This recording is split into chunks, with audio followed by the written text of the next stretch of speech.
Marosa.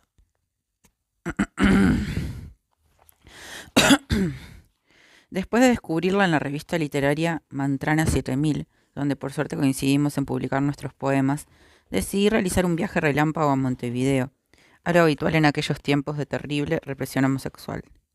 Muchas locas amigas tenían por costumbre pasar los fines de semana patrullando las calles de esa fascinante ciudad, habitada por tantos hombres hermosos y accesibles, donde ser trolo no constituía un delito como aquí. Subíamos a la lancha para cruzar el charco semental. Nos pasábamos datos de pensiones que funcionaban en verdaderos palacios semiabandonados, donde podíamos hospedarnos a precios irrisorios. Como si esto fuera poco, hoy. Como si esto fuera poco, por sobre todo, iba a tener la dicha de volver a verla. En otras vidas reales o ficticias, Marosa podría haber sido Antonin Artaud, y acaso yo elogiábalo, por ejemplo. Marosa y George. Para encontrarla simplemente debía pasar por el legendario café Sorocabana que Marosa Di Giorgio usaba como su permanente despacho. De paso le llevé algunos ejemplares de Mantrana. No bien llegué a Montevideo, como en trance, me encaminé hacia el lugar. Marosa estaba sentada en la misma mesa donde después volvimos a reencontrarnos innumerables veces. El mozo muy respetuosamente la señaló como si fuera parte del inventario. Ay, pero esta mierda. Ay.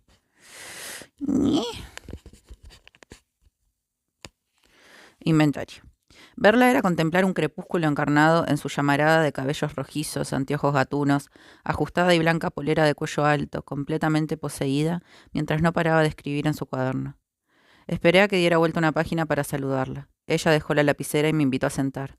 Luego de presentarme, Marosa comenzó a hojear la revista Mantrana, repitiendo: ¡Qué bella, qué bella! En verdad, Mantrana era un lujo. Circa 1970, con esos mandalas coloridos sobre negro en tapa de Eduardo McIntyre y un equipo de colaboradores que incluía a Pizarnik, Orozco, Bajarlia, Gambaro, Bustos, Ascona, Cranwell, Suárez, Valladares, Guirri, Bello, Constanti, Futuransky, Valenzuela, Padele, bueno, Manuata, Mosquera, Eastman. Entre tantos nombres imposibles de enumerar. Muy bien. Los ensayos, cuentos y poemas inéditos como único requisito editorial. Cuando le pregunté a Marosa si después pasaba todo a máquina, lo negó casi escandalizada. Simplemente copiaba a mano corrigiendo hasta que el manuscrito quedara impecable y luego era entregado a los editores. Incluso así escribió sus últimos libros. Como si hubiera pasado una prueba iniciática ante ella, Marosa sacó del gran bolso atestado de papeles su título más reciente para regalarme, Clavel y Tenebrario. Su madre descendía de aquellos legendarios Medicis florentinos, Medicis. Al rato, como invocada por nuestra charla, la propia señora Clemens apareció con su corta cabellera blanca y esos ojos vivaces donde relampagueaban las mismas mariposas plateadas que parecían salir de los cuadernos de su hija. Inolvidable Clemens, gran matriarca de poetas, porque además tenía otra hija, Nidia, que también escribe maravillas. Justamente acaba de recibir su reciente libro, Una fina lengua del olvido. Con Marosa hablamos largo rato. Luego llegó una señora alta, muy elegante, apresurada por entregarle algunos sobres. Era nada menos que Concepción Silva Belinzón, también cumbre poética de ese país y de nuestra lengua. Después de la merienda, Marosa despidió cariñosamente a Madre Clemens, dándole las llaves del cuarto que compartían en la calle Gaboto, dispuesta a aceptar mi propuesta de peregrinar por Montevideo esa misma noche. Así me fue paseando por diversos bares y pirindines, donde casi todos al verla llegar hablaban con susurros porque sabían de su timidez invulnerable. En una confitería frente al Palacio Salvo, donde después supe que vivía, encontramos a otra mujer muy fascinante que la saludó con gran ternura. Armonía Somers, una extraordinaria poeta y novelista de la que Marosa me sugirió leer esa novela descomunal. Solo los elefantes encuentran mandrágora. Hasta que dimos con su amigo Santiago, aquel joven oriundo de Paysandú, que de inmediato nos convidó a visitar su casa. Enseguida llegamos. Él fumaba marihuana, Marosa no. pero tampoco le molestaba que nosotros lo hiciéramos. Solo bebía aquel delicioso vino rosado de las 2 botellas heladas que habíamos comprado en un almacén y suspiraba de placer al escucharme cantar, ya bastante ebrio, los hits recién estrenados por la monumental Elis Regina que la traducía al español. Había instantes de tanto éxtasis que Marosa se cacheteaba a sí misma en las orejas. No puede ser, qué maravilla. Y ahí yo aprovechaba para seguir cantando, siempre traducidos, otros temas de Caetano, Chico, Cartola, Melodía, para disfrutar al mismo tiempo de su placer. Santiago ya me acariciaba las rodillas sin temor a que Marosa nos viera. Estaba amaneciendo. Ella decidió quedarse a descansar en un cuarto de huéspedes de la enorme casa. Antes llamó al encargado de aquella pensión donde vivían. Así Clemens no se preocupaba cuando despertara. Con Santiago nos trenzamos apasionadamente y después de la noche fabulosa decidimos acompañarla, no sin antes volver a pasar por el Sorocabana que embriagaba con su olor a medialunas recién sacadas del horno, para desayunar junto a ella y comprar los diarios, como buscando infructuosamente aterrizar en la simple realidad de otro domingo.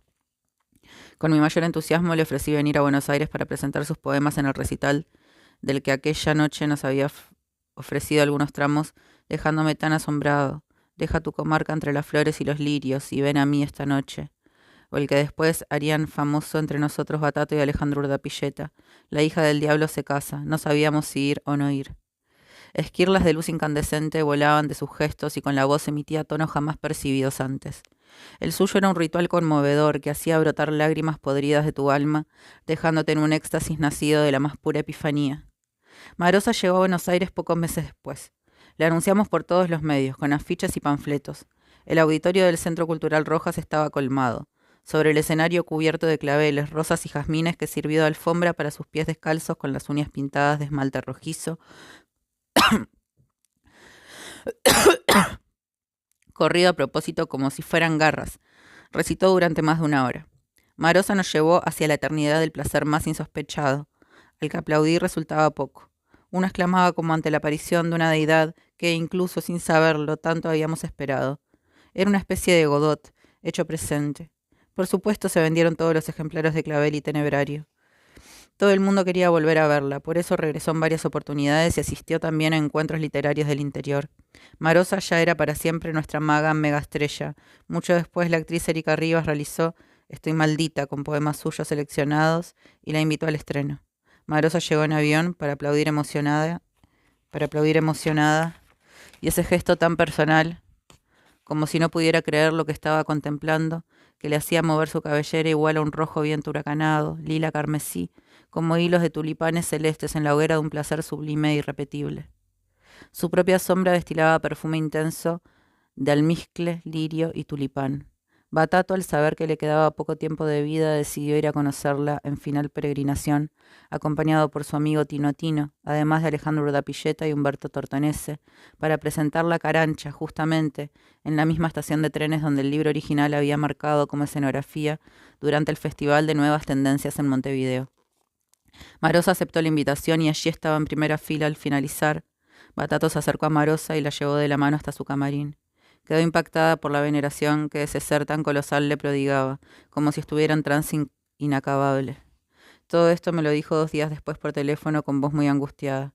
Había llamado para preguntar si el Barea del que hablaban en la radio y diversos medios realmente era el mismo que la había visitado. Sí, Marosa, Batato falleció feliz un día después de haberte conocido, en brazos de su madre. Recuerdo el gemido interminable como un grito mudo capaz de estremecerme hasta ahora que trato de escribirlo.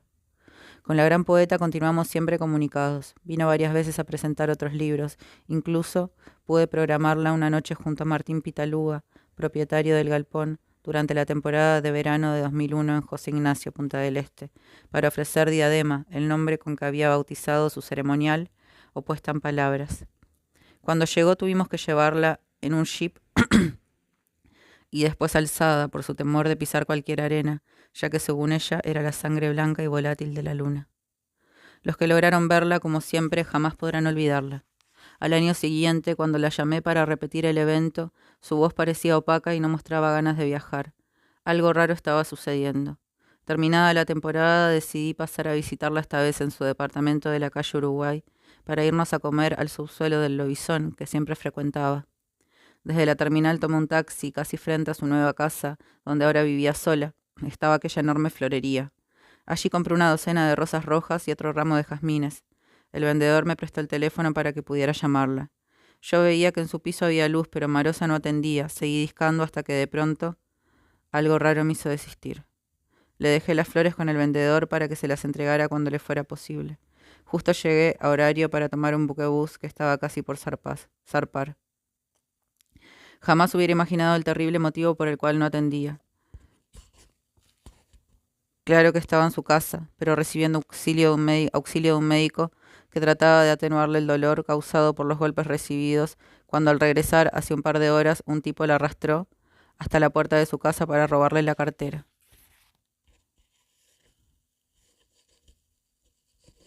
Ella misma me lo contó días después. Ay, pero...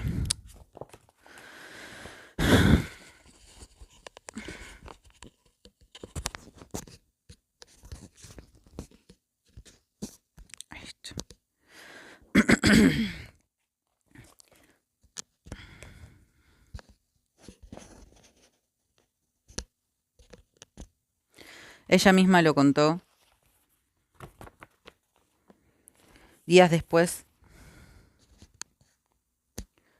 un poco repuesta. El horror vivido y a pesar de la angustia me agradeció las flores y un par de aros llamados caravanas que también agregué en el sobre de la nota escrita a los apurones. Fue nuestro último diálogo. Tiempo más tarde atendió a su hermana, Nidia, devastada, quien enseguida me pasó con Jazmín, la sobrina mimada. Marosa había partido de este plano. Jazmín luego contó que viajó en paz porque Marosa veía fascinada en la ventana un precioso gato anaranjado con párpados de oro y alas de arcoíris que parecía buscarla. Seguro había venido a llevarla hacia el propio paraíso, que ella misma había engendrado poema tras poema, donde cualquiera al leer puede sentirla viva, sus papeles salvajes, silvestres y sagrados, en los que Marosa siempre vuelve a aparecer por los siglos de los siglos. Luz de ébano. Cuando mi amigo uruguayo Martín Pitaluga, después de su paso por el restaurante porteño Blue Blanc Rouge, decidió instalar otro al que bautizó Eufrasio en José Ignacio durante la temporada estival de 1994, de inmediato me invitó con buquebús, pago, ida y vuelta, y acepté encantado. Al llegar a Montevideo, como tenía algunas horas libres, aproveché para dar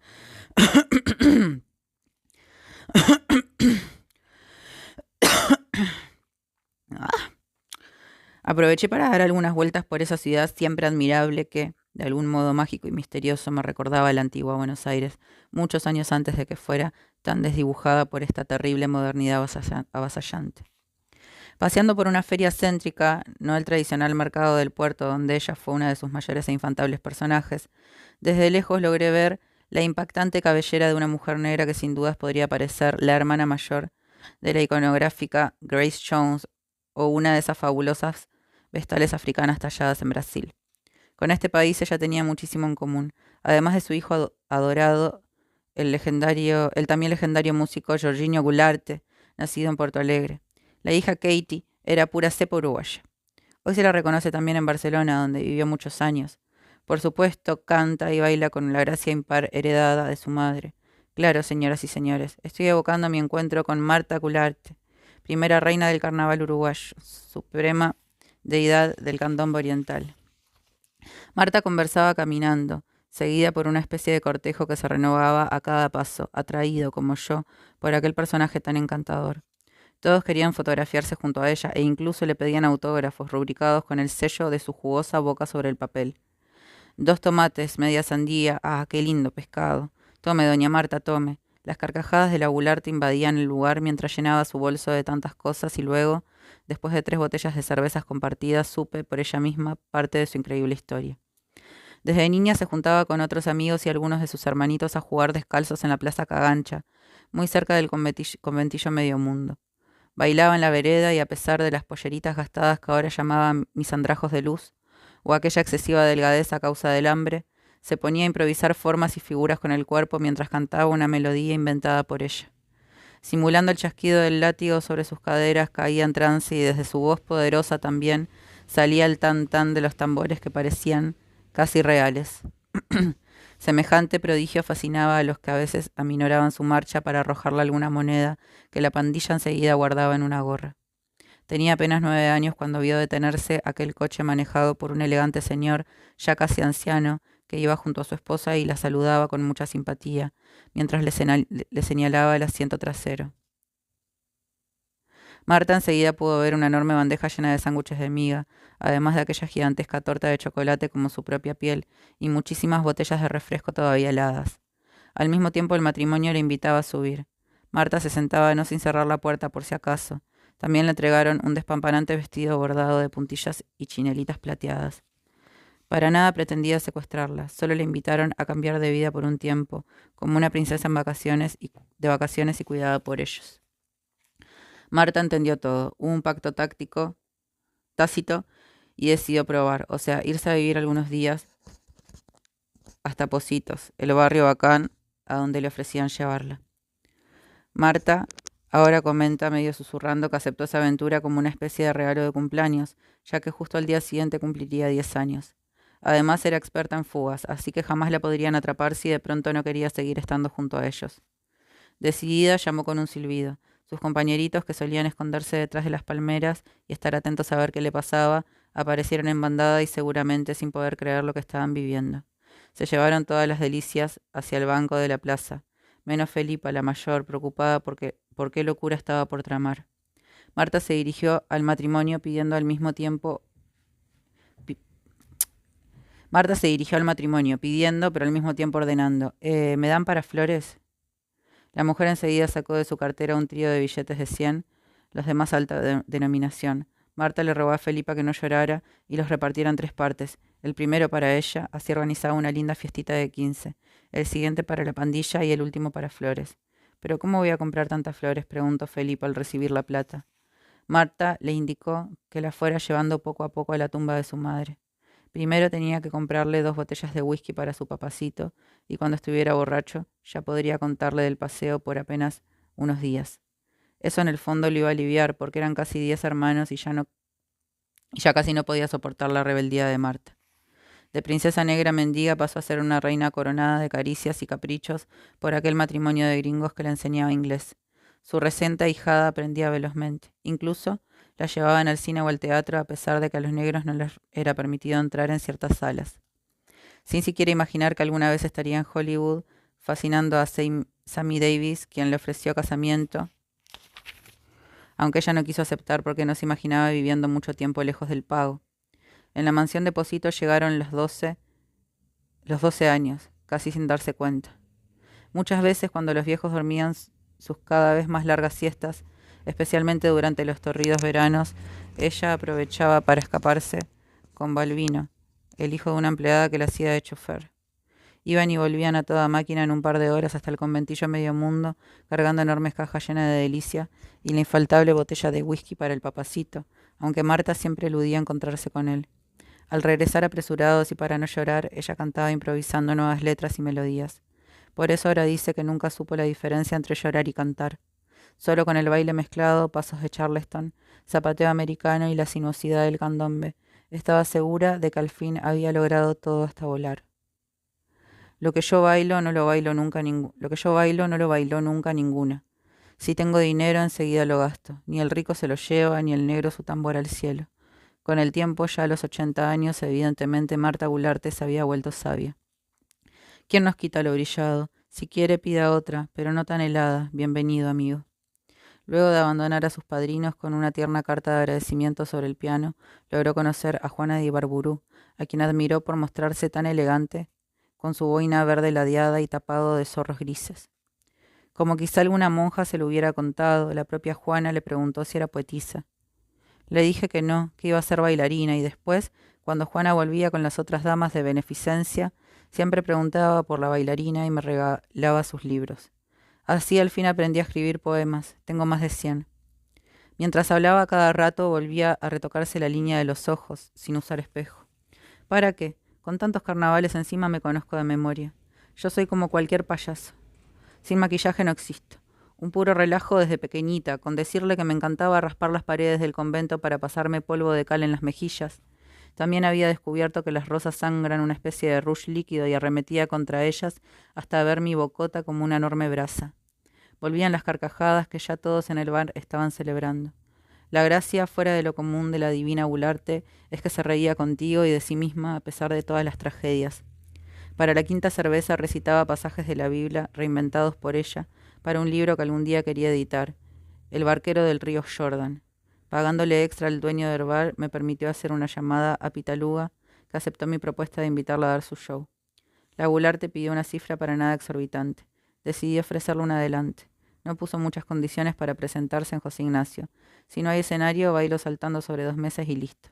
Eso sí, tengo que ir y volver en el mismo día. Al ver que alguien cruzaba la calle hacia nosotros comentó, «Uy, ahí viene la lágrima», pero para nada estaba por largarse a llorar. Ese era el nombre de otra fascinante mujer, también de ébano, que entraba a saludarla y se llamaba Lágrimas de Ríos, la perla negra del tango. Muchos años después, en el restaurante Frida Kahlo de Buenos Aires, invitados por Liliana Daunes, armamos una fiesta de rumba con ambas a la vez. Antes Marta Goularte se había presentado en el Morocco, donde quedó maravillada con la gran Markova y Alejandro Kuropatwa, que le organizaron un banquete especial y la cubrieron de regalos. Volviendo aquella tarde, luego de saludar a Lágrima Ríos, que enseguida partió, Marta me informó que la acompañarían 3 maravillosos tamborileros, entre ellos el poderoso negro Mostaza, pero con simpática malicia me guiñaba el ojo advirtiendo que por sobre todo no les permitiera beber una sola gota de alcohol hasta después de finalizado el espectáculo, porque se emborrachan enseguida y al final me dejan sin batuque, como ya lo han hecho tantas veces, negritos pícaros. Yo siempre los perdono, ellos son todo el ritmo. Marta y sus músicos llegaron en aquel ómnibus de línea que justo paraba enfrente del lugar. Subí a recibirla. Desde lejos apenas pude ver a su asistente, otra negra muy simpática que me llamaba. Doña Marta seguramente estaría en el baño retocándose, pero al llegar descubrí que era la mismísima Goularte de sombrero Panamá, calzándose sus anteojos negros enormes sobre el rostro de Onix, sin tiempo ni edad. La incomparable carcajada ante mi gran asombro terminó por delatarla. La convocatoria fue impresionante, lleno total y muchísima gente de pie para recibirla. En una mesa estaba Bebelú, como llamaban a Isabel Uriburu, quien al enterarse de sus penurias económicas decidió arrojarle una gruesa cadena de oro que por supuesto después Marta iba a revender, no sin antes guardarse la medalla de la Virgen Milagrosa. Los 3 parches provocaron una conmoción impresionante que dejó a todos en silencio. Después de gritar simplemente hola, la diosa trepó cantando sobre una mesa en medio de las ovaciones. Aquel trance colectivo que surgía de verla volar por el aire, saltando de una mesa a otra, desgarrando en la voz las canciones desde el alma, excede cualquier éxtasis. Más de 1 hora danzando como cuando niña, dejándonos a todos maravillados ante tan incomparable maestría. Solo bastaba agradecer. Martín decidió pagarle el doble de lo estipulado. Continuamos la fiesta extraordinariamente hasta el amanecer. Cuando la vimos partir bajo un cielo más dorado que nunca, escoltada por sus fabulosos negros, tan contentos con la todavía intacta y recién regalada botella de whisky importado, bajo un brazo y el tambor en la otra. Mientras subía, la diosa Marta Goularte enviaba besos agradeciendo conmovida, pero sin opacar su risa inolvidable. Debajo de la gabardina gris ahora se ocultaba aquel sagrado cuerpo de oro negro y las secretas alas de su sombra, por siempre iluminada.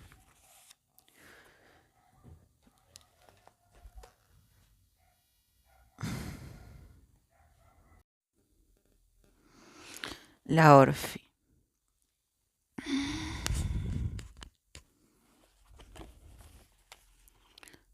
La Orfi. Gracias a Juan José Hernández conocí a Elvira Orfi. Ella bajó vestida de manera impecable a recibir aquel sobre que contenía el primer libro de cuentos del tucumano. Elvira me invitó a subir a ese 3er piso en el que vivió hasta su muerte, en el otoño de 2018, rodeada de todo tipo de objetos y muebles de una incomparable elegancia, y el enorme balcón en diagonal a la avenida Figueroa Alcorta, frente a la plaza donde ahora está la televisión pública. Tras llamar a su mucama, me convidó una deliciosa mezcla de vino con frutas y charlamos. De pronto miró el reloj y enseguida tuvo que bajar. Era casi verano. Al salir me regaló un ejemplar de su premiada novela Aire tan dulce. A pesar del calor se había colocado un par de guantes. Al percibir mi evidente extrañeza comentó, es que los botones del ascensor siempre están mugrientos. Y antes de salir rumbo al coche volvió a sacárselos, esta vez para manejar. ¿Dónde te dejo? Ella iba a la cortada 3 Sargentos a la vuelta de Bárbaro. Allí me quedo, señalé. La Orfí estacionó a las apuradas frente a un hotel muy british donde la estaban esperando. PTT, el gato de Elvira y Berenice, la gata de Olga Orozco, parecían hablarme con sus miradas, como aquel poema de Tristán Tzara que comienza: los gatos que miran a los pájaros tienen ojos que piensan. Además de la manada de Aida Carballo en la Plaza de Artesanos de San Telmo, que al irse subirían disciplinadamente al departamento de la novia loca, como se llamaba a sí misma. Bromeaba con su primer colección de silografías creadas durante la anterior estadía en el Moyano, donde algunas enfermeras y también Elvira, al verla dibujar con ramitas sobre la tierra, le llevaron blocs y marcadores con los cuales la cura y el alta llegaron rápidamente. Elvira había hecho enmarcar un original de Aida Caballo, cuyo título sintetiza todo el espíritu de la colección: El Señor entra en la morada de los locos. Con Elvira volvimos a vernos infinita cantidad de veces, sin pausas ni alejamientos, mejor que dos amantes, hermanos o maridos, simplemente confirmando que la amistad es un gran privilegio, parecida al amor, como pontificó Borges. Elvira, corazón de ermitaña, se mantenía siempre al margen de todo el vaivén culturoso, aunque si a alguien le importaba de verdad iba a las presentaciones de libros, pero se quedaba apenas unos 10 minutos después del saludo y compraba el libro antes de partir sin dar mayores explicaciones. A lo que más tarde me confirmó risueña su amiga, la extraordinaria poeta Amelia Biagioni. Yo solo a Elvira le permitiría eso, ja ja ja. Miguel Briante comentaba que Elvira había luchado contra ambos bandos, la derecha y la izquierda, con tal de mantenerse sola en su necesidad de escribir, a lo Emily Dickinson, disfrutando la autonomía económica que le daba el hecho de haberse casado con el pintor Miguel Ocampo. Tiempo después comenzó su ferviente militancia feminista. Imprimimos Mía, Mujer Inteligente Argentina, la sigla de una de las primeras revistas dedicadas por completo a la lucha antimachista, donde colaboraban Nelly Casas, Inés Cano y Leonor Calvera, entre otras. Hay mucha obra sin publicar de Orfí. Por ejemplo, aún mantiene inédito un estudio sobre la histórica represión de las mujeres, cuyo título es Ofidia, y que rescata el valor de la serpiente en diversas culturas solares y machistas, como símbolo esencialmente sagrado y femenino, bastón de mando para nada falocéntrico. En otros tiempos iba seguido de visita a lo de Alejandra Pizarnik, quien imploraba para que la llamara, confesándome su fascinación ante esa hermosa india hindú tan bella como gran narradora, jaja.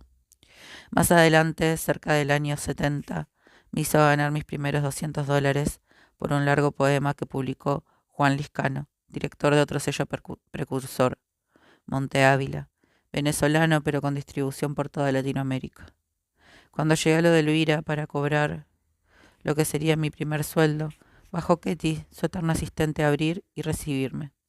Elvira estaba charlando con Liscano por teléfono. Aprovechemos que el autor está aquí, dijo al verme. Enseguida me preguntó si podía quitar cierto párrafo, argumentando que así mi texto sería más potente. Sin caer en la ira le dije que no, de ninguna manera, así o nada. Ella, sorprendida, comentó por teléfono. Dice que de ningún modo, como si fuera una madre cuidando a su hijo.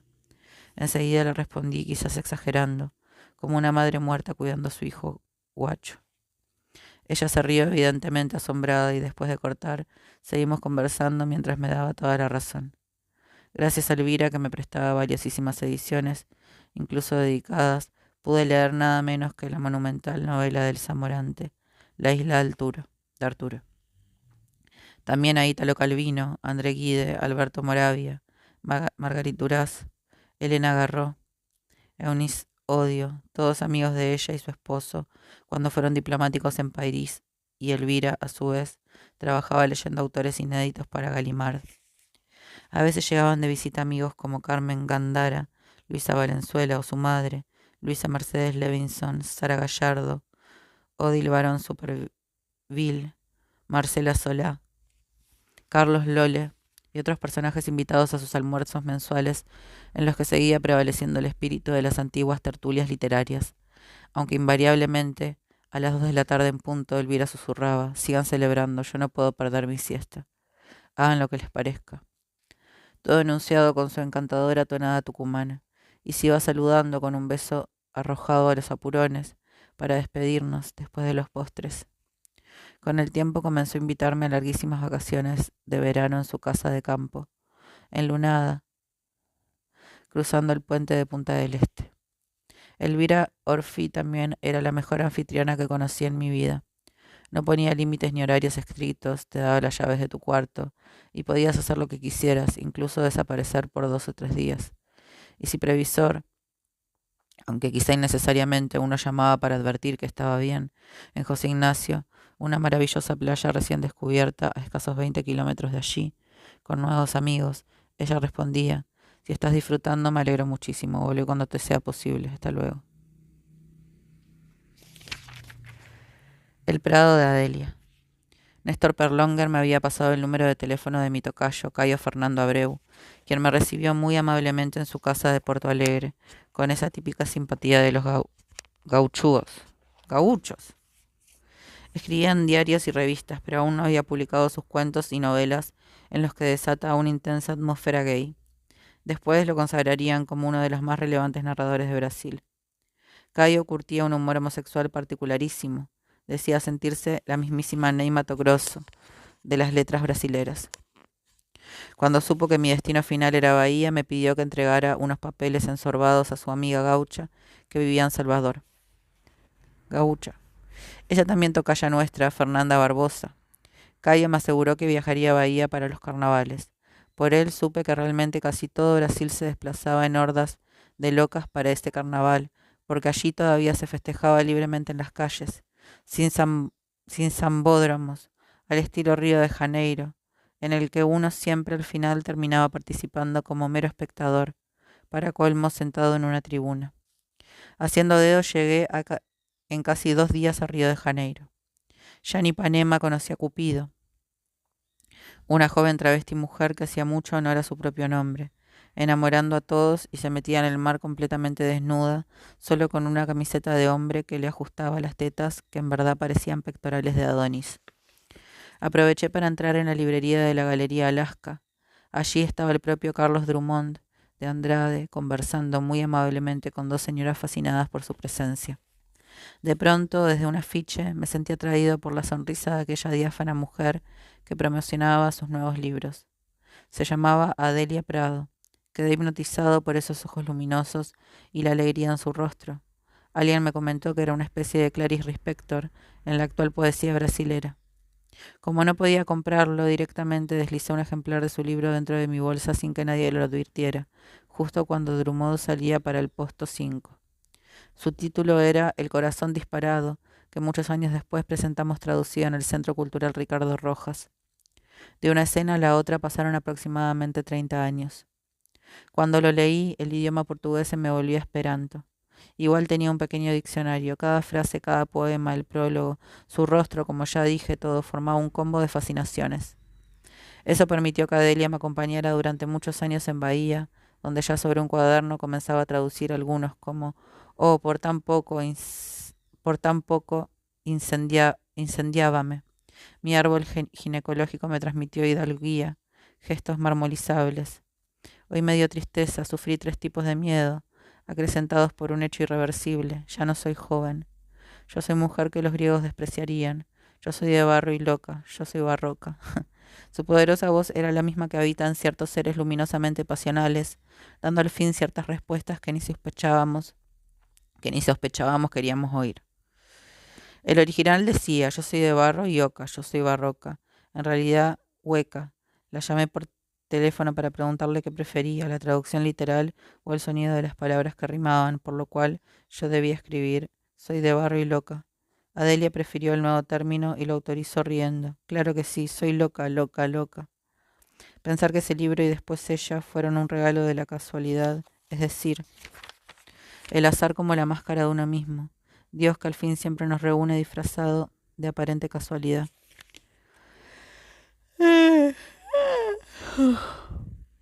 Por último, luego de anclar en Salvador, pregunté a alguien por la facenda espiritista a la que me había invitado Rogerio Duarte, el amigo de Glauber Rocha, para quien dibujó icónicos magistrales como el afiche de Dios y el Diablo en la Tierra del Sol. Me acordé del sobre que Cayo me había encargado entregar. La dirección quedaba en la laguna de Pituazú, a solo 2 kilómetros, según me orientó Duarte. Caminando por la orilla del mar llegué en menos de una hora. Al ver los carteles crucé la ruta y entré por un sendero rodeado de árboles y pájaros que parecían saludar al verme pasar hasta que al fin apareció la laguna. Allí vivía Fernanda.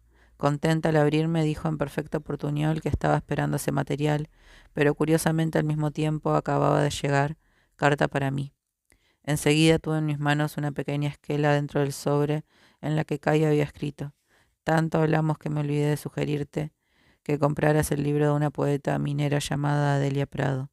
Te va a encantar. Pronto nos vemos en carnaval. Increíble. Ya me sabía los poemas de Adelia casi de memoria. Aunque siempre la llamaba desde Bahía, recién nos vimos frente a frente en Buenos Aires, cuando fui a esperarla a Ezeiza. Adelia venía especialmente para presentar El corazón disparado en nuestro país. Batato y Alejandro Urdapilleta leyeron poemas elegidos por ellos, brillantemente presentada por María Moreno y Daniel Molina. Adelia estaba feliz y agradecida. Luego me confesó que había quedado en especial fascinada por Urdapilleta. ¿Quién es?, me preguntaba reiteradamente. Quem é ele? Un actor, le respondía yo en portugués. No, ali tem muito mais. Ele é un genio. Ahora ya no acepta entrevistas ni invitaciones a eventos literarios. Vive recluida en su pueblo, adecuadamente llamado Divinópolis. Ahora no la llamo, Adelia ya ni atiende el teléfono. Está totalmente retirada de la vida social, pero por suerte sigue escribiendo. Apenas salió un par de oportunidades de Divinópolis para ver una puesta del show que María Betania hizo hace 15 años en el Canezau, con canciones enlazadas por sus poemas. También para asistir al estreno de Dona Doia, que la actriz Fernanda Montenegro significó en Río de Janeiro. En la actualidad su obra es inmensa, una poeta sublime, a pesar del autoexilio, por siempre resonando. París secreta.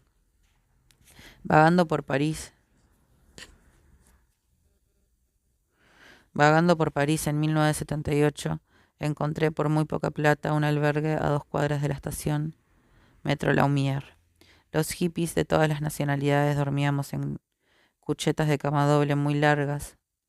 Ese mobiliario distinguía al Youth Hostel International. Hasta que una noche, en pleno Saint-Germain-des-Prés, me reencontré con Pachi, un hippie amigo de los 60, vestido de manera muy estrafalaria, con pantalones de botamanga ancha, capa negra casi hasta el piso y casco de piel como el de un cosaco. Hacía muchos años que Pachi vivía en París. Me llevó hasta la fuente de Saint-Germain-du-Pré y allí, mientras mirábamos las aguas danzarinas, me propuso un negocio, igual al de Bahía, así que ya tenía experiencia. Como él estaba demasiado marcado por la yuta francesa, no podía entregarle sobres de heroína a los adictos y me explicó el modus operandi con un croquis en mi cuaderno.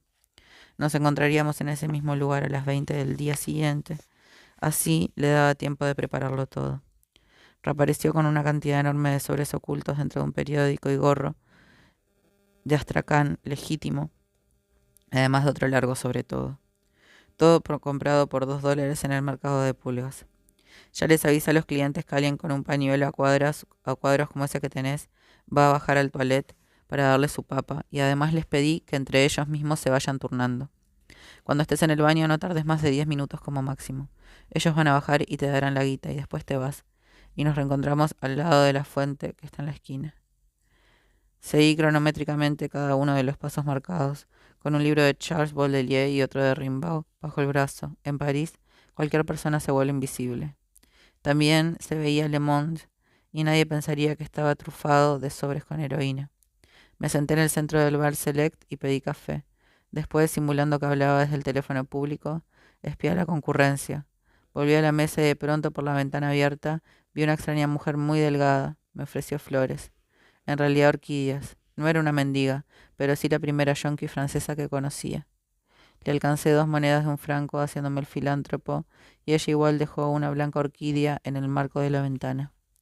La hermosa flor parecía contarme que había sido robada del cementerio Père Lachaise, donde luego de los entierros algunos yonkis iban a buscarlas para más tarde revenderlas y con ese dinero comprar su dosis diaria. Al irse la mujer caminaba como balanceándose. haciendo gestos de aspas de molino con la mano derecha, algo que después vi que era común entre ellos. Ya había pasado más de 10 minutos y tenía que descender hasta el pulcrísimo baño. Un señor pelirrojo estaba arreglándose los bigotes y al verme me saludó como si fuéramos amigos. Pachi mandó. Esta era la contraseña. Le dije que sí y le entregué el sobre al mismo tiempo que recibí algunos billetes. El tipo se fue muy agradecido, pero a mis espaldas apareció otro que estaba dentro de un compartimento y logró sobresaltarme mientras me llamaba. Sería imposible un levante justo en ese momento. Aunque por suerte, contraseña mediante, fui hacia él. Sus ojos estaban llenos de estrellas, ya que evidentemente esa gripe que parecía tener era el resfrío ocasionado por un esnifado recién hecha, o sea, una jalada de merca o tal vez heroína. Me pagó, después salió también sonriendo como una exhalación. Casi se tropieza con un elegantísimo señor muy anciano. Pensé, este no, y era el que más quería. ¿Pachi mandó? Sí, le dije. Marcó el número 3 con el dedo y de inmediato le di 3 sobres. A su vez el caballero me pagó y ni él ni yo tuvimos tiempo de contar el dinero. Lo único que este venerable anciano quería era invisibilizarse lo más rápido posible. Llegó otro que hablaba español con acento centroamericano. Mira que Pachi me conoce hace mucho, dijo. Le pasé solo un sobre y el tipo antes de pagarme me pidió que volviera el día siguiente. Yo le respondí que eso lo decidía Pachi. Pues bien, yo le diré por teléfono. Este se fue un poco de mambo porque me acarició medio extasiado con esas miradas alucinantes de los heroinómanos. Al revisar el periódico ya no quedaba nada. En menos de 10 minutos había amasado un dineral. Salí simulando subirme el cierre del pantalón, pedí la cuenta, pagué, no sin dejar una jugosa propina, y al irme vi a lo lejos la sombra de Pachi indicándome que lo siguiera. En Saint-Germain-des-Prés él aminoró la marcha y logré alcanzarlo. No había tanta policía esa noche por las calles. Estuviste bárbaro, me dijo, mientras guardaba la plata y entramos a la cantina donde me hizo probar una exquisita sopa de cebolla. Muy disimuladamente dentro de la servilleta me entregó un par de billetes de 100 francos que recuerdo alcanzaban para pagar una semana anticipada de albergue. Eran tan bellos, parecían enormes pétalos de seda ambarina, con el rostro de un joven rey, que no hubiera querido ni gastarlos. Quedamos en vernos al día siguiente. Después de nuestra larga charla desapareció justo antes de que se desatara una lluvia pasajera. Había tomado el metro muchísimas veces para viajar al centro, pero muy pocas de regreso. A esa hora ya circulaban los últimos trenes y casi siempre mis andanzas terminaban justo al amanecer. La boletería donde compraba los cospeles al llegar a la Laumière se veía encendida. De reojo espié a ese fabuloso muchachote con flequillo. La última vez percibí que al entregar el vuelto me había acariciado la mano, pero tan ebrio como siempre andaba pensé que era otra alucinación. Sin embargo, no estaba equivocado porque al salir por los molinetes escuchó un silbido.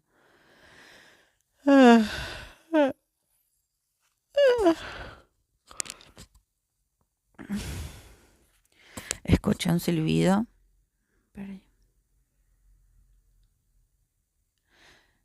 Desde la cabina ubicada estratégicamente en el centro donde se podían comprar boletos para ambas direcciones.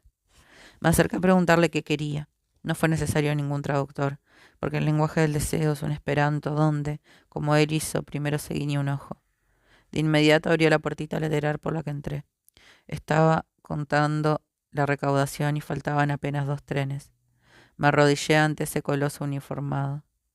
Lo gracioso fue que durante este instante se escuchó por la pequeña ventanilla la voz de una anciana preguntando si había más servicios y lo vi dándole un gospel y cambiando el dinero mientras murmuraba un merci mezclado con espasmos de placer.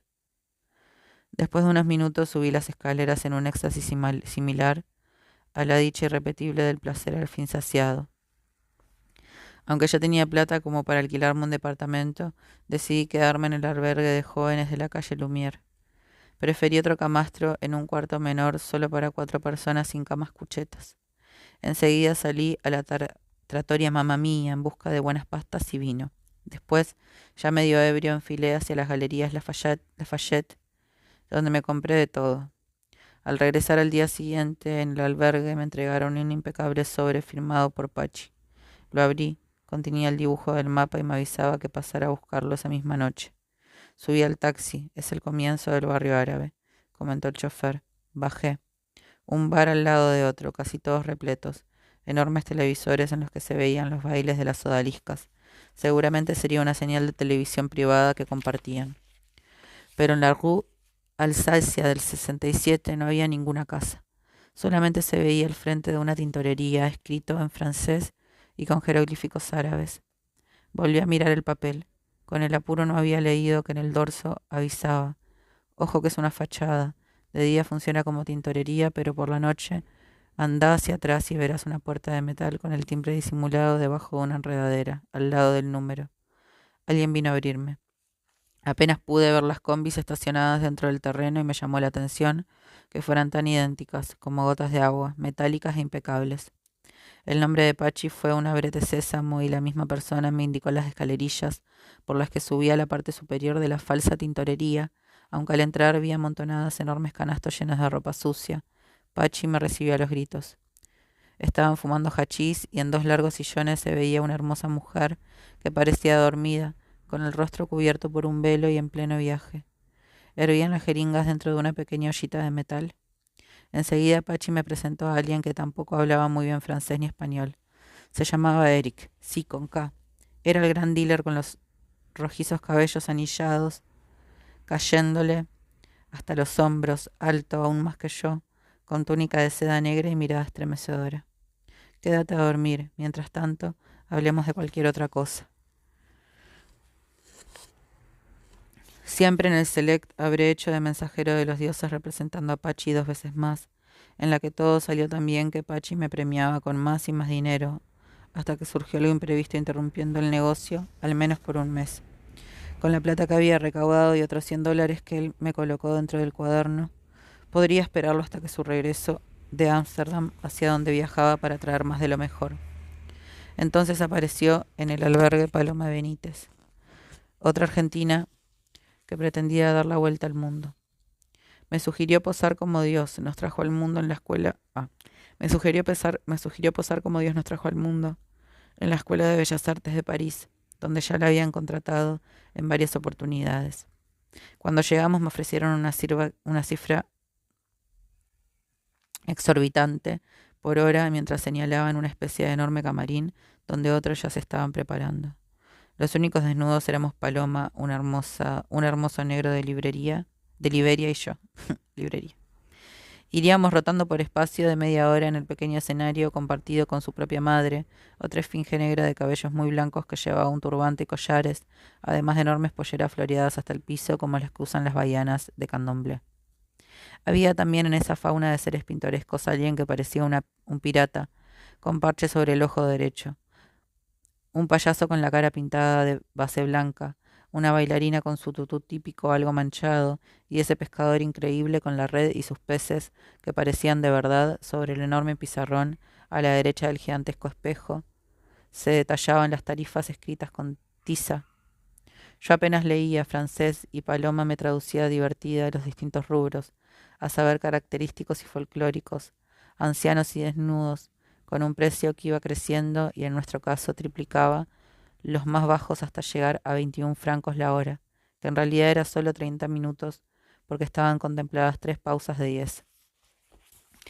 Una vieja marica muy francesa y perfumada nos iba dando la orden de salida. En el enorme salón estaba cubierto de atriles que al pasar los primeros minutos se fueron colmando de voces, como si comenzara una función teatral. El susurro iba increciendo, y como había demasiado frío a pesar de la estufa, me coloqué el poncho salteño que había traído desde Buenos Aires, algo que después también hice usando un enorme tapado de piel, como la legendaria Lulú de la Falais, musa de los surrealistas, que muchos años antes llegaba completamente desnuda bajo sus bisones, entraba a esa especie de pasarela angosta para dejarlos y se quitaba el tapado ante los alumnos seguramente fascinados. Primero entró Paloma, y la espié detrás de una cortina. Estaba repleto de alumnos de ambos sexos. Tuve tiempo de contar casi 50 atriles porque apenas la vi salir corriendo rumbo al baño, el coordinador ya señalaba mi turno. Cuando ingresé colocando un cubo y desnudo, me sugirieron sentarme encima. Lo entendí por los gestos. Al mismo tiempo oía un secreto murmullo de aprobación en la platea. Después de 5 minutos, la gordísima profesora rubia ordenó que me pusiera de pie. Debut, dijo con un puntero. Me hizo elevar un brazo, luego girar la cabeza hacia la izquierda y abrir mis piernas al extremo. Restés, comenzau. O sea que me quedara así. Luego dio la orden y los alumnos se largaron a dibujar. En mi inquietud lograba percibir el ronroneo de los pinceles como una lluvia de colores que no podía ver. Más tarde la mujer me pidió otra pose que consistía en arrodillarme y quedar de espaldas mirando hacia el cielo, con mi cabellera despeinada. No exagero, pero esta vez escuchó un gemido de aprobación unánime y así permanecí otro largo rato, hasta que de pronto escuchó un silbato que marcaba el fin de la sesión. Merci, dijo la profesora y se dirigió al auditorio comentando que habría un recreo de 10 minutos. Curioso por lo que habían dibujado, le pregunté si podía mirar y ella, extrañada ante mi interés, levantó los hombros y dijo, hinchando los cachetes, «Oh, oui». Algunos aprovecharon para ir al baño, pero casi todos permanecían en sus lugares. Una empleada repartía café en pequeños vasos de plástico. Fui mirando uno tras otro. En el primero una joven había dibujado lo incomprensible, demasiado abstracto. Me seguí viendo sorprendido, con laureles en la cabeza, tatuado por la mitad, sin ambos brazos, solo pelo y manos, como las de un monje rezando, indio de las pampas, hasta llegar a un caballete que realmente me pareció el mejor. Un trazo único, duplicado, que dividía mi espalda con la pose anterior, muy certera y alas. Mientras posaba ya había visto a ese alumno que se destacaba porque durante un rato me apuntaba con el lápiz como si fuera un revólver y después se abalanzaba para repetir al rato la misma operación. Tendría no más de 20 años. Qué bien, dije. Me preguntó, en perfecto español, si quería posar en su estudio privado. Él pagaría 50 francos y el taxi de ida y vuelta hasta el taller. De inmediato marcamos una cita para el sábado siguiente. Me entregó su impecable tarjeta. Christopher Von Oppel, Avenue Forge, 89, Troisième étage. Agregó a mano el número de teléfono, y mientras oía el timbre para volver a la última hora de trabajo, simplemente agregó como para orientarme. Es apenas a una cuadra del Arco del Triunfo. Enfundando en mi poncho salí en una nube. Paloma estaba lista esperándome y mientras me vestía, al ver la tarjeta, comentó que era el lugar más lujoso y caro de París. Avenida Alvear, suponte. Agregó mientras ya estábamos recibiendo la paga y marcando otra cita para la siguiente semana. Pero para volver a ver a Christopher, faltaban tan solo 2 días. Paloma viajaba el mismo sábado, también rumbo a Holanda. Después seguiría hacia el norte de Europa. No era necesario tomar ningún taxi ya que el metro me dejaba muy cerca de la Avenue Foch. Cuando llegué al edificio, un señor de frac que recibía en la entrada señaló el ascensor. La puerta se entreabrió y detrás de la típica mucama con cofia y blanco delantal apareció Christopher. Lo seguía hasta su estudio. Un perfume pesado, mezcla de incienso y marihuana, pocos muebles y otro ventanal inmenso, desde el que entraba mucha luz y su bastidor listo, además del enorme sillón de terciopelo negro y a un costado de la heladerita seguramente repleta de delicias. Muy gentil se ofreció a desnudarme. Iba colocando mi ropa sobre el gran perchero con muchos tirantes. Yo lo contemplaba reflejado en el espejo. Esa espalda digna de un titán en miniatura y las manos de satén que de pronto,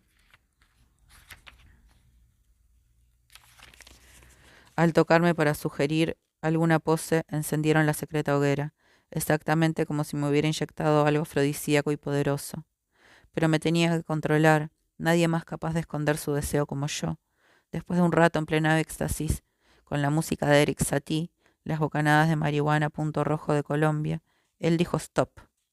Nos detuvimos un largo tiempo en que aproveché para taparme con una sábana de seda color marfil y comer algo de esos quesitos carpiche de Dieu, capricho de Dios, y la baguette tibia todavía con espeso vino que comenzó a servir en copas mientras brindábamos por su musa argentina. Salud. No miré el dibujo, pero volví a posar ya fascinado por completo, y seguimos otra media hora, hasta que de pronto vino hacia mí para moverme un brazo hacia arriba. Allí todo comenzó a arder. El atril cayó sobre nosotros que reíamos besándonos, y desde ese instante Christopher se transformó en mi amante. En eso estábamos cuando de pronto escuché golpes en la puerta. Él se incorporó de un salto, pero llegó tarde. A la mujer la sorprendió únicamente el cuadro que hasta ahora yo ni había mirado. Es formidable, repetía con una copa de whisky en la mano en la que repiqueteaban los cubitos de hielo como cascabeles mientras yo la miraba semioculto detrás de un enorme almohadón de terciopelo. Dos gigantescos galgos rusos entraron marcando un paso de baile y se acercaron hacia mí que aproveché para acariciarlos.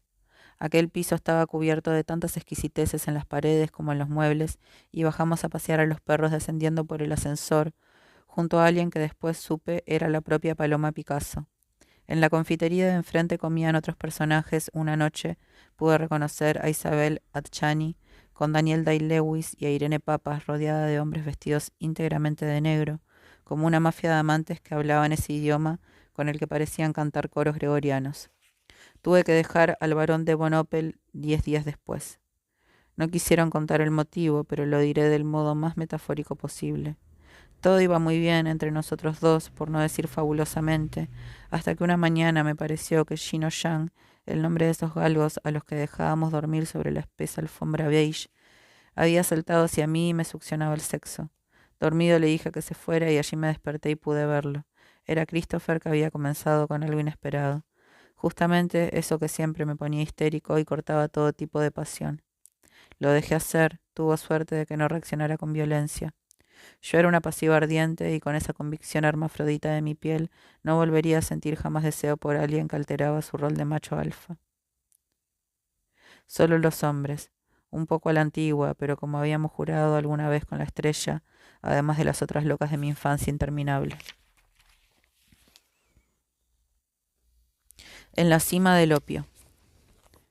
Desde que nos vimos en París todo estaba dicho, sin palabras, como debe ser. Solo faltaba llevarlo a cabo. Eric subió a su combi con Pachi y fuimos a comprar comida por peso en un restaurante japonés. De vez en cuando con Eric se rozaban nuestras pieles y sentíamos el mutuo pero secretísimo estremecimiento. Eric, al descubrir que comenzaba a desearme, se erizaba por completo, al mismo tiempo como descreyendo de sí mismo. Es lo que siempre me pasa con los futuros amantes heterosexuales, que jamás se han acostado con alguien de su mismo sexo. Son peores que una virgen. Es la fragilidad de los machos, siempre atrayente y ocultada por capas de indiferencia, que los delata aún más. Otros agreden y terminan sollozando de placer en cualquier rincón que una marica les demuestra su arte milenario. En que una marica les demuestra su arte milenario. Compraron de todo y en cantidades, además de varias cajas de cerveza en lata. Cuando me las alcanzaban, porque me ofrecí a ayudarlo, Eric se estremeció de tal modo al rozar otra vez mis manos que hasta Pachi lo advirtió, pero hizo como si nada. Hasta ese momento nunca me había inyectado heroína. Sabía del opio por aquella noche en la que 2 años atrás habíamos ido con Georgia, a ver en el Teatro Coliseo de Buenos Aires el primer recital del Reloj. Fue así la brisa nocturna, fue así. Pausa. Fue así. La brisa nocturna cubría la plaza de un poderoso perfume a marihuana. Muchos amigos estaban por entrar. Entre ellos se veía a Sylvia Washington, la fabulosa rockera acompañada por un Apolineo Ángel que llevaba una túnica hindú bordada e idéntica a la mía. Miraba de reojo a Georgia, que fumaba como siempre, imperturbable, su nuevo y largo joint, sentada al borde del gran ombú, y percibí su admiración por mi amiga del alma. Es que Georgia, o Jorgelina, como es su legítimo nombre devenido del Jorge Luis original, fue la primera diva trola que comenzó a transitar su total transformación en mujer. No sé si estaba ya tomando hormonas, pero como Helena de Troya, quien la miraba, quedaba inmediatamente fascinado por ella. Si quería irse con Georgia, todo bien, le dije. ¿Do you like she? Porque para colmo, cuando me ponía high, hablaba casi todos los idiomas. El tipo de la túnica me dijo, I like you and she. Quería fiesta con las dos. No tuve tiempo de decírselo a Georgia porque cuando dijeron puerta, le perdí de vista. De todos modos, juntas jamás hacíamos partusas en la cama o lo que fuera. Preferíamos curtir con nuestros amantes por separado. Se lo dije al joven inglesito con el que comenzábamos a besarnos en la boca. Claro, Georgia era Greta Garbo, pero yo bien podría parecer Marlene Dietrich. Algo raro sentí en esa lengua. Cuando iba a escupir, él me la cubrió suavemente con su mano repleta de anillos. Enseguida sacó una especie de estuche en el que escondía un par de calditos Nor o algo muy parecido. It's not sap. This is opium, me dijo mientras sentía que algo amargo bajaba por mi garganta, mezclado con su saliva. ¿Opium? Pregunté. Le pedí un pedacito y enseguida lo cortó con una uña larguísima de su mano derecha, escondiéndolo en mi cuaderno. Ya todos habían entrado. El teatro se veía repleto. Desde Shiva hasta Vishnu, pasando por Kali, todos los dioses nos habitan. Sucesiva y definitivamente somos sus moradas. Por eso las drogas han sido prohibidas. Son las llaves de esa libertad superior que amenaza un antiguo y opresivo sistema que necesita dominarnos. Hasta hoy algo tan santo y sagrado como la marihuana, la panacea terapéutica para tantos dolores del cuerpo o del alma, sigue demonizada y por supuesto prohibida. Mi viaje opiáceo comenzó antes que el show. Las luces incandescentes iban barriendo todo el teatro sin que proviniera de ningún reflector. Mi fugaz acompañante, al saber que debutaba experimentando opio, me preguntó minutos antes, dónde me gustaría ir sin moverme del lugar y qué querría conocer. Ir hacia aquí mismo, le dije, y conocer. Ahí me salió la oliga nena boba poeta romanticona que respondió, conocer mi propia alma, si es que existe. Y no pude continuar porque el apagón en la sala dio lugar al estruendo de los gritos que recibían los primeros acordes. Por suerte nos tocó ese lugar bastante alejado de la seguridad, porque de pronto mis cordones parecían serpientes de cristal, y al bajarme a acariciar, el amigo fugaz hacía lo mismo y me zampaba un beso de lengua en el que se ensortijaban las otras serpientes de nuestras bocas. El show ya estaba terminando. Los dos habíamos llegado a un intenso nirvana. En el bis, Georgia reapareció buscándome. Ella también venía viajando quién sabe de qué droga.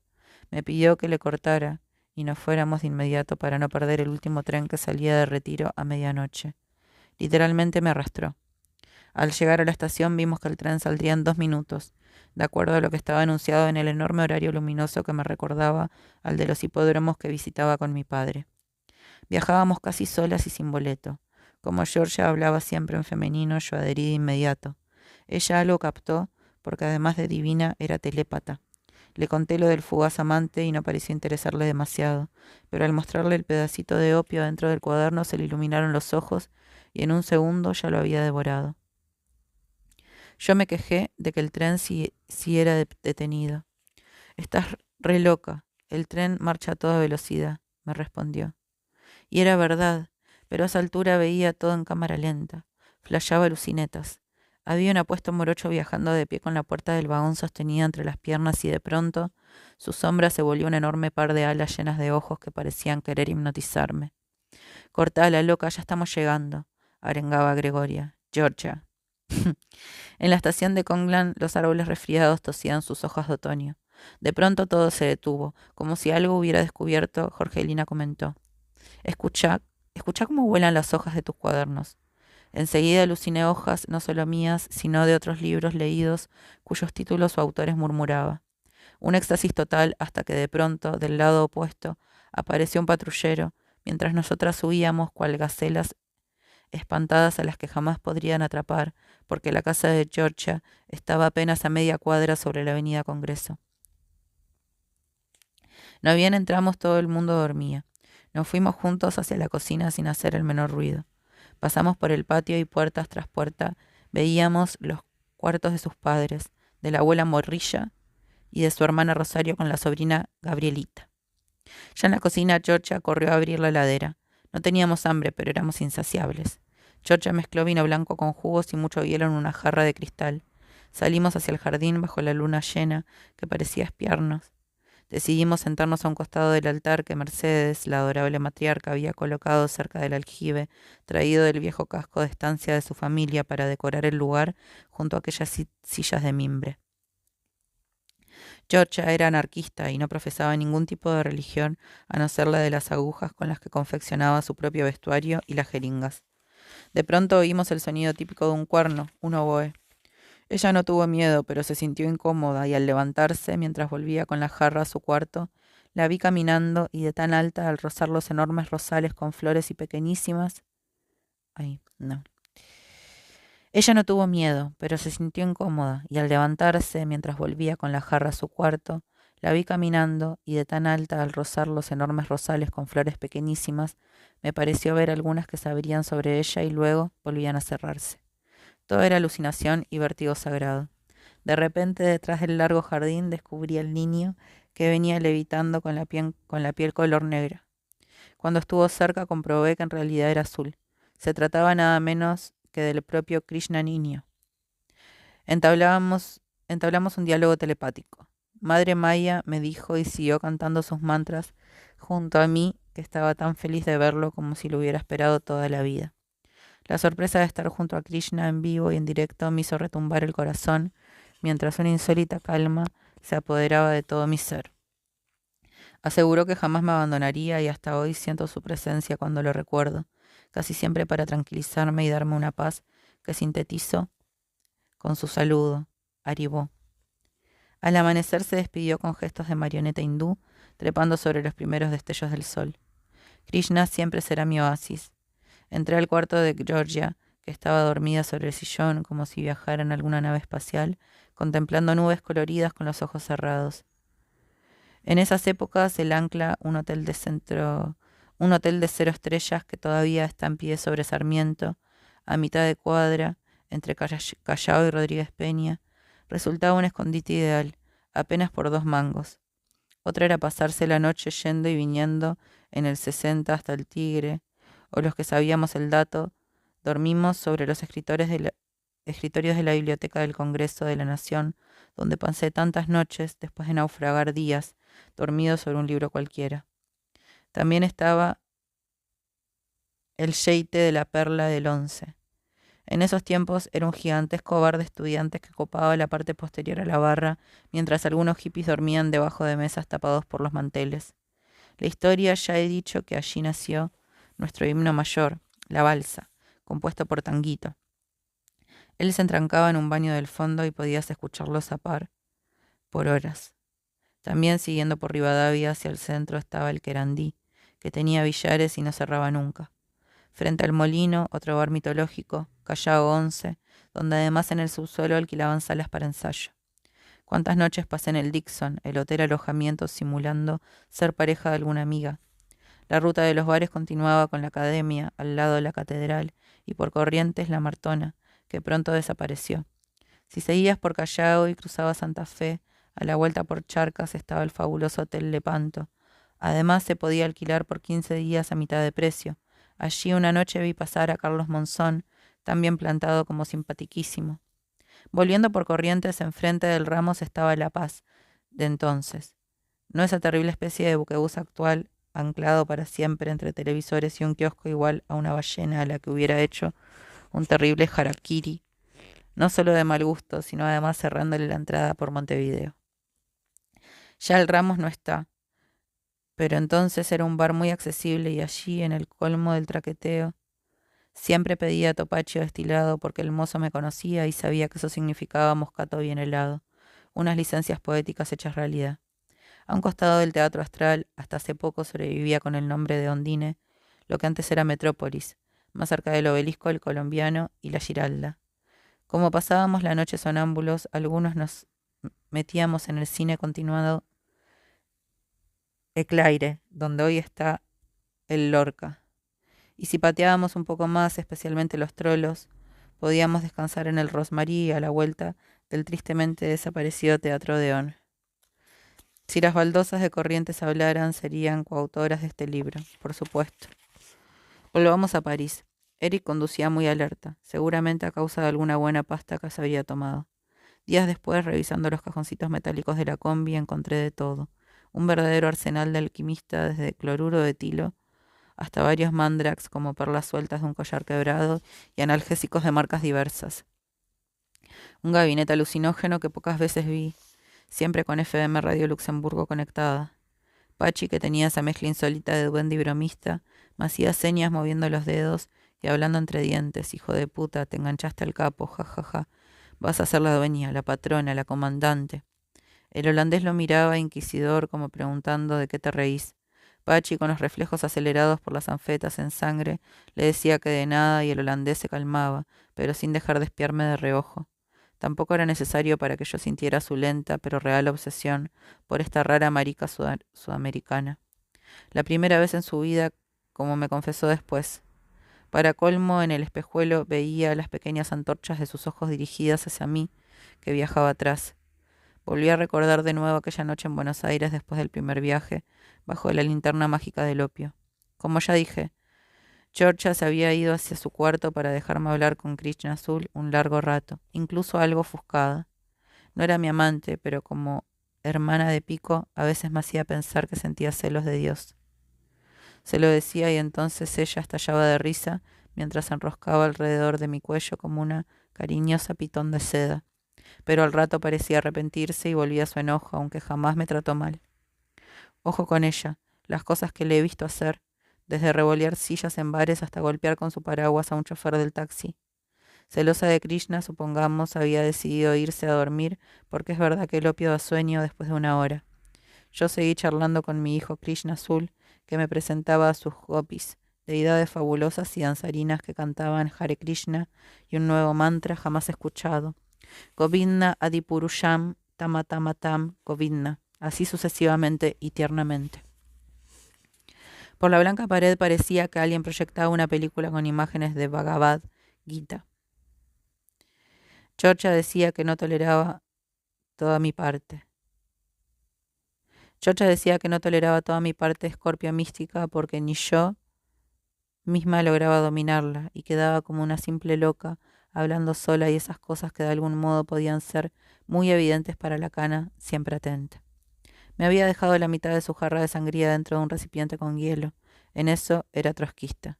Una anarco-emperatriz. Todo lo compartía, hasta aquella locura de la que milagrosamente alguien nos salvó. Destiló 20 pastillas de Artane.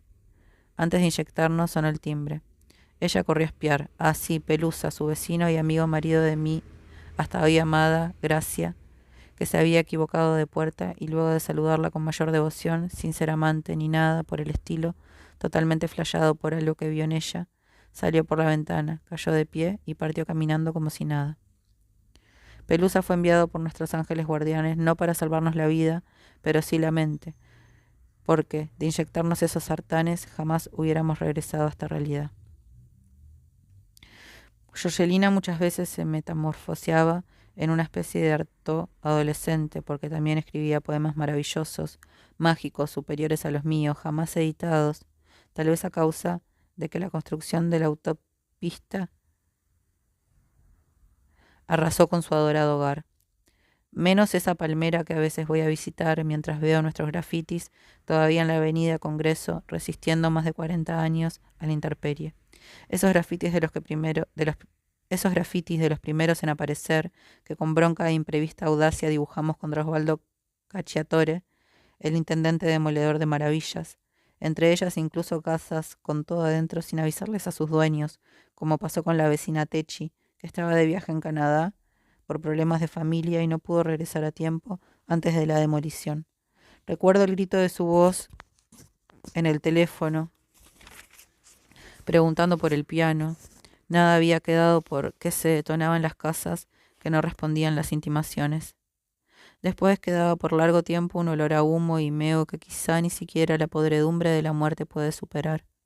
Por eso pienso que tampoco Georgia o su familia tuvieron tiempo de vaciar toda la casa. Quizá en la demolición también explotaron sus cuadernos, así como la enorme biblioteca del padre, casi todo, según decía al borde de las lágrimas la madre Mercedes. Apenas quedaron con lo puesto. Eso lo hablamos mucho tiempo después con Georgia. Justo con ella, tan indiferente, quien me dijo con una indisimulable, insólita e inédita tristeza: se volaron, no importa, yo no soy como vos, nada me interesa de esta cosa literaria absurda y careta que a vos tanto te desvela. Por algo, digo, hartó, porque compartía la furia fabulosa e irreverente del genial poeta. Una musa de musas, mantis religiosa, diosa de la nada a la que lograron finalmente atrapar por una sobredosis y encerraron dentro del terrible pabellón del Borda. Ella le rogó al tanguito que no se escapara. Había detectado que lo iban a asesinar. Georgia se lo dijo muchas veces, pero él no la escuchaba. Tango se escapó y ya sabemos el final. Lo arrojaron desde el último vagón de un tren rumbo a Caseros. Esa es la verdadera historia. Era un ángel purísimo, profetizando que aquí es el paraíso, aquí están las estrellas de nuestra humanidad, tantas veces profanadas por un mal que, según el sabio I Ching, siempre se hace presente y ante el cual es mejor no seguir diciendo nada más que: me gusta verte sonreír, me gusta verte llorar. Natural. Quizás algo de eso estaría viendo Eric desde el comienzo. Por algo él y tantos hombres a los que amé me trataron como si vieran en mí la verdadera mujer que me habita. Al mismo tiempo rockera, tanguera, lujuriosa, madre de Krishna, azul, profética, profetiza, carnestolenda, drogadicta, rastafari, neosufí, neosufí, baiana, mapuche, candomblera. Y por si esto fuera poco, podría agregar 3P, puto, poeta y peronista. En aquella falsa tintorería había muchas personas, de las que enseguida supe eran los demás distribuidores. En la reunión fumábamos muy buena marihuana. Un negro nigeriano movía las brasas cantando en portugués. Casi todos se inyectaban como si fueran simples mosquitos de cristal, picoteándoles las venas. Yo seguía virgen de heroína, a no ser esnifada. Con el alcohol, los ácidos, las cápsulas de anfeta y la maconia había bastado, por ahora. Cerca del amanecer empezaron a irse. Solo Pachi Sonja, que permaneció de nuevo casi toda la noche recostada en el sillón, a veces hablando sola, y yo, nos quedamos en la casa. Eric en realidad se fue un par de horas hasta su combi con una rubia polaca muy tetona y nunca volvió. Se armó otra pareja en uno de los 3/4, pero también partieron antes del alba. Sobre un gran mapa, Michelin pegado en la pared, estaban las zonas que nos correspondían, marcadas en azul.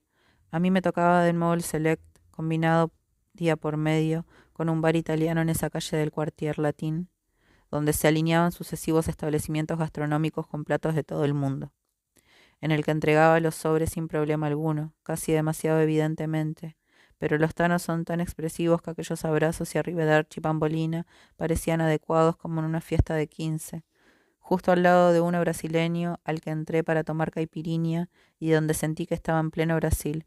Vi la enorme mesa rodeada de señoras devorando una moqueca que olía a Bahía y además había acarajés y tantas otras delicias anunciadas en el menú del pizarrón, como un plato tutía llamado ensopado, que es un guiso delicioso con carne y verduras pero que sirven sin pan. En su lugar fariña, o sea, harina de mandioca, y la mesa de postres exquisitos, ideales para cualquier resaca. Cuando salía de la falsa blanchisserie, veía que realmente estaba en funcionamiento, atendida por una japonesa muy joven, alta y delgada. Yuko se encargaba de recibir siempre sonriendo a los clientes y después clasificaba la ropa y la metía en un canasto. A la noche otros japoneses pasaban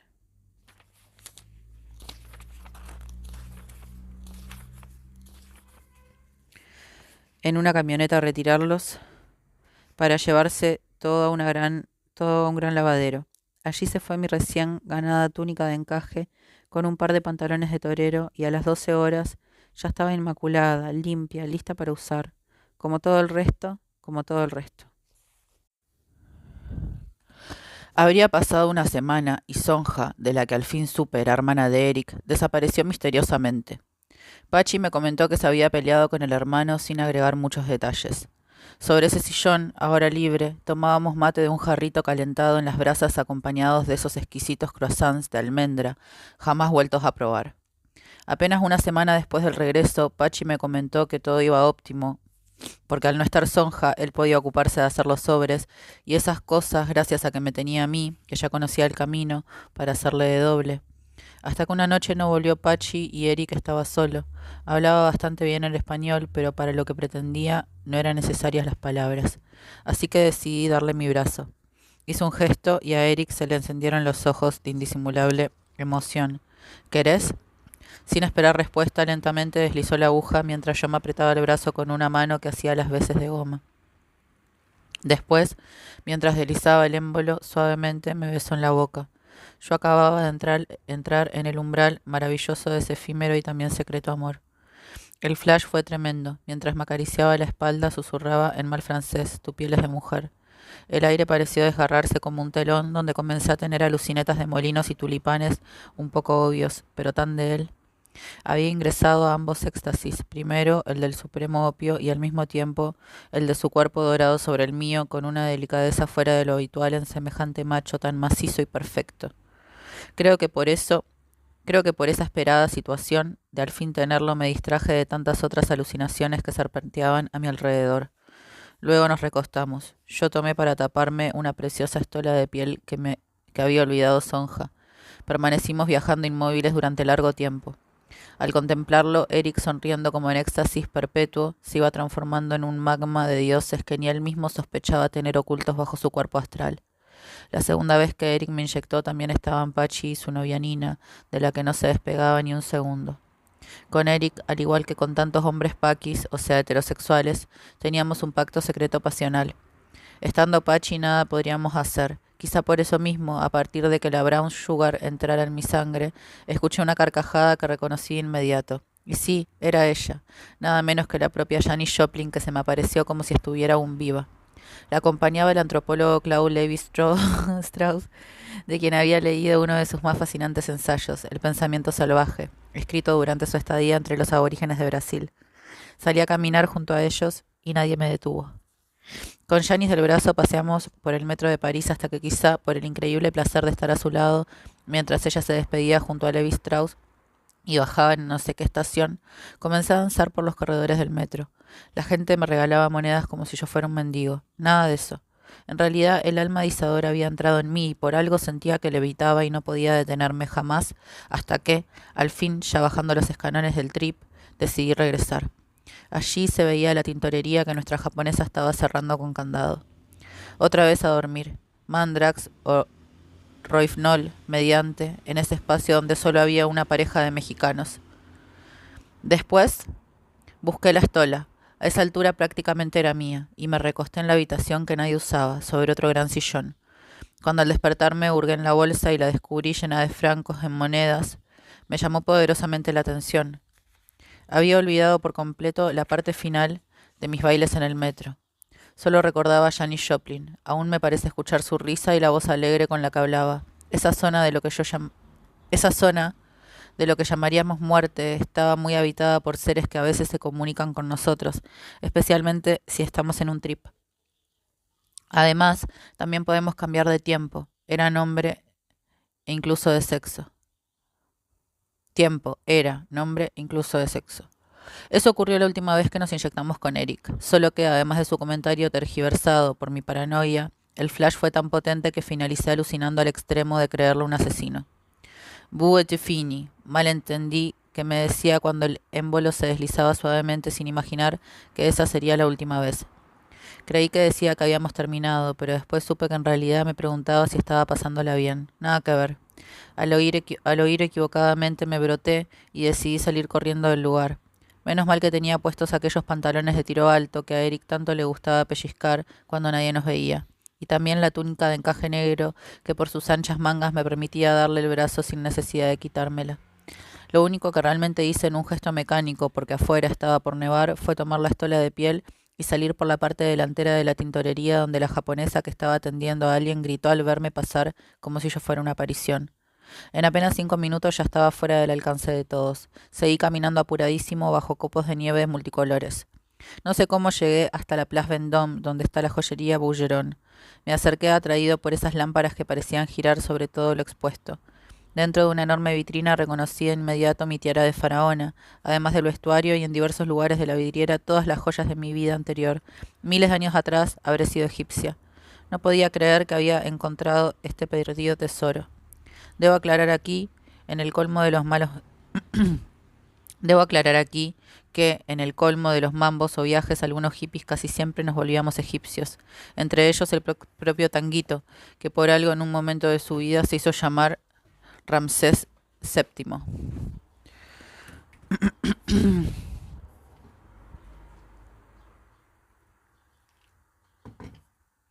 Ramsés VII.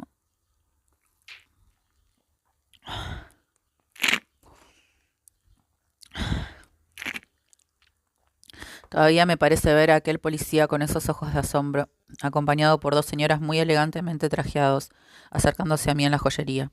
De inmediato aproveché para exigirles a viva voz que me devolvieran todo. Como parecían no entender ese reclamo ancestral, decidí entrar al negocio. Sin temor, descalza, pisé la alfombra violeta dirigiéndome a un atónito vendedor al que le pedí hablar con el propietario. El tipo llamó a otros vendedores que estaban en el fondo e infructuosamente trataban de hacerme entender que eso no me pertenecía, sino que era un préstamo de la Fundación El Cairo. En el fondo se celebraba un pequeño comité, como les dicen ellos a las reuniones de alto nivel. del que participaban señoras y tipos muy elegantes en plena inauguración, que de pronto permanecieron quietos con la copa de champagne en cada mano. Para colmo ni siquiera me avisaron del cóctel, seguramente habré pensado. Decidí salir a denunciarlos en la comisaría más cercana. Le pregunté al mismo custodio del ingreso dónde era, y el estupefacto me respondió en perfecto español que por favor dejara de molestar. ¿Para qué? ¿Para qué habrá hecho ese comentario? No sé cómo descubrí una enorme piedra salida de la vereda, pero estaba allí el adoquín que levanté y desde el medio de la calle lo arrojé contra la enorme vitrina. De inmediato se hizo añicos, mientras se oían gritos, voces espantadas, todo mezclado con la potente alarma. Sin ningún temor, sonriendo feliz por haber recuperado mis joyas egipcias, introduje medio cuerpo en la vidriera para rescatar de inmediato algunas de esas maravillas que, al mismo tiempo, me colocaba como pulseras de serpientes o uroboros, además del diamante engarzado en el anillo de Isis. Entre 4 o 5 policías lograron dominarme, estaqueándome contra el piso y me arrastraron hasta una especie de patrullero. El propio dueño de la joyería, Bullerón, se introdujo en el móvil quitándome con eficacia e inusual delicadeza todo lo que llevaba, incluso con cierta piedad, mientras otros gritaban «debe ser drogadicto». No me importaba, ya sabía dónde estaba mi tesoro y eso era lo primero que le diría al juez o comisario. Una enfermera bajó del móvil acercándose con su jeringa lista y como estaba maniatado por 2 tirantes en la butaca, logró muy fácilmente inyectarme algo que enseguida comenzó a adormecerme.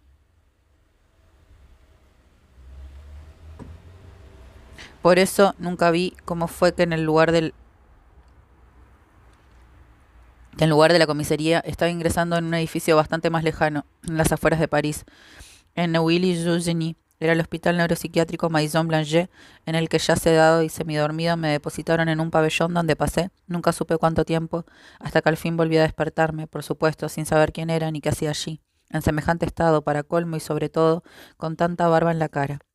Ya definitivamente internado, con Joel nos veíamos todos los días desde que llegué aquella noche de Año Nuevo de 1973 hasta que me fui 6 o 7 meses después.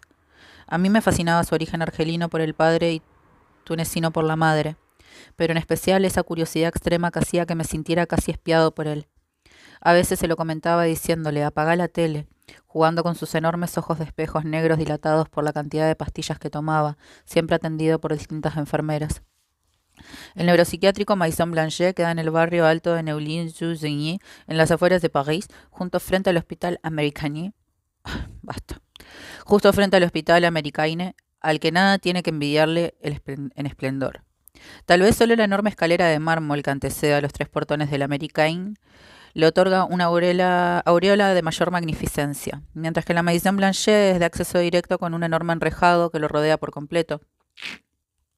En la entrada principal, atentos policías custodian en 2 garitas todo lo que entra y sale. Andrea, una hermosa romana traficante y drogadicta que logró seducir a una enfermera gay a la que simuló entregarse, pero antes le hizo brindar con cerveza sin alcohol en la que había disuelto casi 10 pastillas de un poderoso somnífero. Dormida en la misma sala de kinesiología donde se encontraba con la tal Dominique, solo bastó con ponerse su delantal y los anteojos de aumento para transformarse en ella. Fácilmente logró pasar las 2 barreras de vigilancia sin que nadie advirtiera el cambiazo, mientras todos rezábamos para que consiguiera escapar. Casi todos los días paseábamos por la frontera cubierta de jardines con blancos malbones delante de nuestra Maison Blanchet.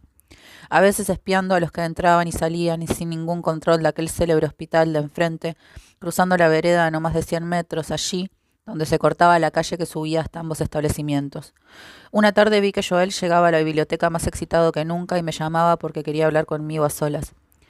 Es que con las demás trolas siempre tenía problemas, era desconfiadísimo de todas, menos de esta única argentina.